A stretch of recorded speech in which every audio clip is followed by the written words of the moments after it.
दोस्तों सोचो जरा, एक नई नई शादी होती है, हनीमून का सपना चल रहा है, नॉर्थ ईस्ट के खूबसूरत पहाड़, वाटरफॉल्स, ग्रीनरी, रोमांस, लेकिन 10 दिन बाद यही हनीमून मर्डर मिस्ट्री बन जाए तो ये कोई फिल्म नहीं है, बल्कि हाल ही में हुई रियल लाइफ की सबसे शॉकिंग लव क्राइम कहानी है। तो इसी के साथ हेलो दोस्तों, और आज हम अभी का सबसे मशहूर इंदौर मेघालय मर्डर का किस्सा डिस्कस करेंगे। चलिए शुरू करते हैं। 2 जून 2025 मेघालय के चेरापूंजी में तेज बारिश हो रही थी, लेकिन बारिश से भी ज्यादा तेज थी मेघालय पुलिस की एक मिसिंग कपल की इन्वेस्टिगेशन, जिनका नाम था राजा और सोनम रघुवंशी। दोनों न्यूली मैरिड थे और हनीमून पे निकले थे, लेकिन अब राजा की लाश एक खाई में मिल चुकी थी और सोनम गायब थी। ये कहानी शुरू होती है 1 अक्टूबर 2024 से। इंदौर का रघुवंशी समाज का भंडारा, वहाँ सोनम की फैमिली ने एक लड़के के बारे में सुना, नाम था राजा रघुवंशी। राजा एक रेप्यूटेड बिजनेस फैमिली से था, सब कुछ परफेक्ट लगा और मई 11, 2025 को सोनम और राजा की शादी हो गई। शादी के बाद राजा ने कश्मीर हनीमून का प्लान किया था, लेकिन वहाँ के अटैक्स के चलते प्लान कैंसिल हो गया। तब सोनम ने बिना राजा से पूछे मेघालय की बुकिंग करा दी।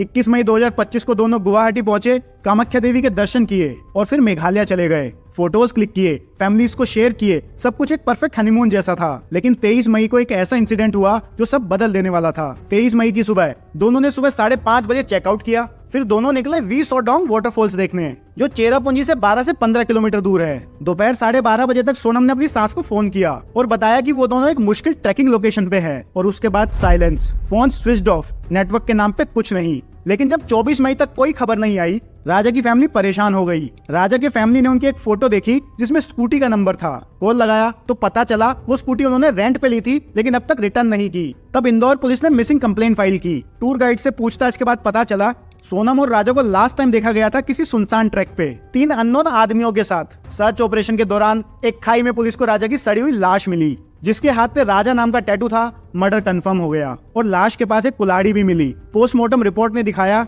राजा के सर पे गुस्से से वार किया गया था। ये कोई एक्सीडेंट नहीं था, ये मर्डर था। पुलिस ने सोनम के कॉल रिकॉर्ड्स निकाले तो सामने आया एक शॉकिंग नाम, राज कुशवाहा, जो सोनम के पापा के बिजनेस में काम करता था। दोनों रेगुलर कांटेक्ट में थे, हनीमून के दौरान भी। तब पुलिस ने एक थ्योरी बनाई, सोनम ने राज के साथ मिलकर राजा का मर्डर प्लान किया था। सोनम और राजा के साथ लाश देखे गए 3 आदमी कोई आम टूरिस्ट नहीं थे, वो थे कॉन्ट्रैक्ट किलर्स। मर्डर के बाद सब अलग अलग सिटीज में भाग गए, लेकिन एक एक करके पुलिस ने सबको ट्रैक करके अरेस्ट कर लिया। वो 3 आदमी भी आइडेंटिफाई हुए, विशाल सिंह चौहान, आकाश राजपूत और आनंद कुर्मी। 9 जून यूपी के गाजीपुर से सोनम को अरेस्ट किया गया। वो एक ढाबे पे मिली, थकी और डर के मारे पागल सी। पुलिस के सामने सोनम ने अपना जुर्म कबूल कर लिया। तो दोस्तों, अगर सोनम का पहले से बॉयफ्रेंड था तो उसने राजा से शादी क्यों की? और अगर वो किसी की जान लेने की हिम्मत रखती है तो शादी से पहले अपने घर वालों को राज के बारे में क्यों नहीं बताया? ऐसी कहानियां सिर्फ